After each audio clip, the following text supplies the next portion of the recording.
آپ لوگ تو کہتے ہیں شیعہ یہی سی بات پہ مان رکھتے ہیں کہ امام علی جو ہیں وہ خلیفہ بلا فصل ہیں، تو آپ بتائیے اس سے بڑی فضیلت اور سعادت کیا ہوگی کہ جو مدفون ہیں وہ خلیفہ اول اور خلیفہ ثانی ہیں؟ مطلب اتنا بڑا مقام ہے کہ رسول اللہ کے برابر میں مدفون ہونا، اور آپ نے جو ہے بلا فصل خلیفہ کسی اور کو بنایا ہوا ہے۔ تو اگر اللہ نے کسی کو شرف بخش دیا ہے، اتنی بڑی سعادت دی ہے، تو دیکھیں یہ سعادت جو ہے وہ انسان کی اختیاری ہے، یہ زبردستی کی لی ہوئی سعادت ہے۔ یہ تو شرف تب ہوتا جب اللہ کے رسول وصیت کرتے کہ فلاں فلاں کو میرے ساتھ دفن کرنا، تب تو ہم اس بات پر آپ کی اعتراض کرنے والوں کی بات کو مان لیتے کہ رسول نے فرمایا تھا، اور رسول تو وہ ہے جو خدا کی وحی کے بغیر کلام نہیں کرتے، لہذا یہ شرف بالکل ٹھیک ہے۔ لطف کی بات یہ ہے کہ اعتراض کرنے والے فدق کے معاملے میں سوال کرتے ہیں کہ یہ زمین جو ہے وہ وراثت میں چلی گئی تھی، نبی وارث نہیں بناتے، تو یہ تو سوال پھر ان کے گلے کا پھندا بن جائے گا کہ یہ دو افراد جو تھے حاکم اول اور حاکم دوم، یہ کس حیثیت سے حجرہ رسول میں دفن ہوئے؟ یہ قبرستان تو نہیں تھا، نبی کا گھر تھا، نبی کریم اپنے گھر میں دفن ہوئے۔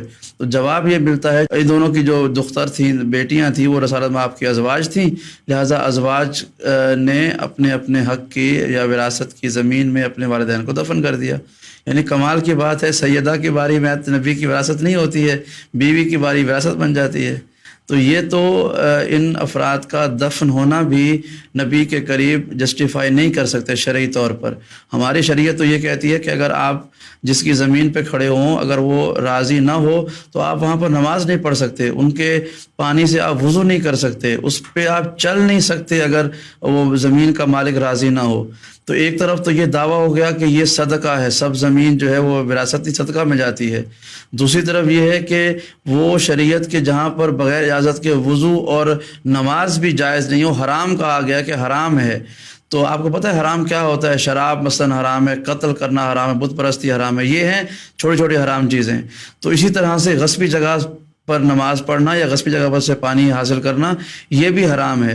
تو جب حرام جگہ پر بغیر اجازت کسی زمین پر پانی سے وضو جائز نہیں ہے تو بغیر نبی کی مرضی سے دفن ہونا تو یہ بڑا مسئلہ بن جائے گا۔ اس یہی وجہ ہے کہ بہت سے افراد اس شرف کو شرف کہتے ہی نہیں ہیں، خاموش ہیں، کیونکہ اگر یہ سوال آیا تو کہ دفن ہوئے کیسے، کس کی وجہ سے دفن ہوئے؟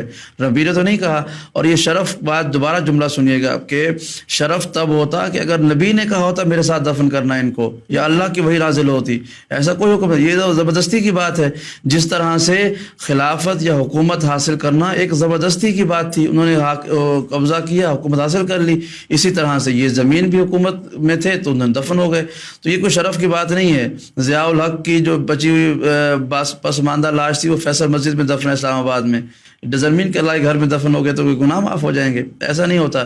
کربلا کی زمین کے بارے میں آخری مثال دوں، کربلا کی مٹی کو خاک شفا کہا گیا ہے، یہاں تک کہا گیا ہے کہ ترعۃ من ترع الجنہ، جنت کے باغوں میں سے ایک باغ کربلا کی سرزمین، بین الحرمین کا علاقہ وہ ہے کہ جو جہاں پہ دفن ہوا بغیر حساب کے جنت میں جائے گا، اس حد تک کی روایات ملتی ہیں۔ قبر امام حسین کے آس پاس جو دفن ہوا وہ بغیر حساب کے جنت میں جائے گا۔ تو کیا وہاں پہ یزید دفن نہیں ہوئے تھے؟ امام حسین نے کتنے لوگوں کو وصل جہنم کیا تھا، تو وہ سب کہاں گئے؟ اسی مٹی میں دفن ہوئے۔ تو دفن ہو جانا، کسی مٹی میں دفن ہو جانا ہرگز کوئی شرف کی بات نہیں ہے۔ ممکن ہے کہ حضرت عباس کے حرم کے سین میں کوئی جدید دفن ہوا ہو، اس مٹی میں دفن ہو کے گڑ گیا ہو، اسی خون میں، جس زمین میں امام علی مقام کا خون ہے اسی میں یزید کی آرمی کا بھی سپاہیوں کا خون ہے۔ تو یہ شرف اللہ کو پتہ ہے کہ سلام کے مستحق کون ہیں، تو اس لیے حسین ابن علی کے خون کو سلام کیا گیا ہے، یزید کے سپاہیوں کے خون کو سلام نہیں کیا، لعنت بھیجی گئی ہے۔ تو زمین شیئر کر لینے سے، اشتراک کرنے سے کوئی فرق نہیں پڑتا، ورنہ کل کو ساری یزیدی فوج جو کربلا میں ماری گئی امام حسین کے ہاتھوں یا دیگر اصحاب حسین کے ہاتھوں، وہ بھی کہیں گے کہ بھائی دیکھو ہم تو اتنے اچھے ہیں کہ اصحاب حسین کے ساتھ دفن ہوئے ہیں۔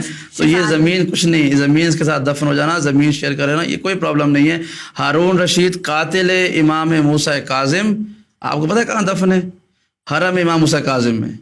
قتل کیا، شہید کیا، بے دردی سے شہید کیا امام کو، لیکن دفن بھی امام حسین کاظم کے ساتھ ہوا. اور پھر وصیت کیا کہ میں نے خواب میں دیکھا ہے کہ امام حسین کاظم جنت کے دروازے پہ کھڑے ہوئے ہیں اور میں جہنم کی طرف جا رہا ہوں، تو مجھے آواز دے کے بلایا، میں نے آواز دی تو انہوں نے کہا کہ یہ میرے چچا کا بیٹا ہے، میرے پاس آنا. تو یہ سب بکواس اس نے کی. اور پھر کیا ہوا، دفن کہاں کیا؟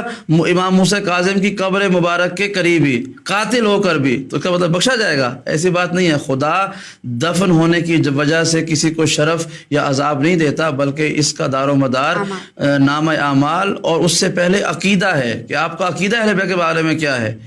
تو جس کا عقیدہ اہل بیت کے معاملے میں اسٹریٹ ہوگا وہ دفن کہیں پر بھی ہو جائے. یورپ میں دفن ہونے والے کیا پرنس چارلس پر اٹھائے جائیں گے؟ ایسا نہیں ہے. دو دفن جہاں پہ مرضی ہو جائے. معصومین کی اگر محبت ہے اس کے ساتھ، معصومین کے ساتھ اگر وہ مخلص ہے تو معصومین کے ساتھ ہی اٹھایا جائے گا. اگر دشمن ہے تو دشمن میں محشور ہوگا.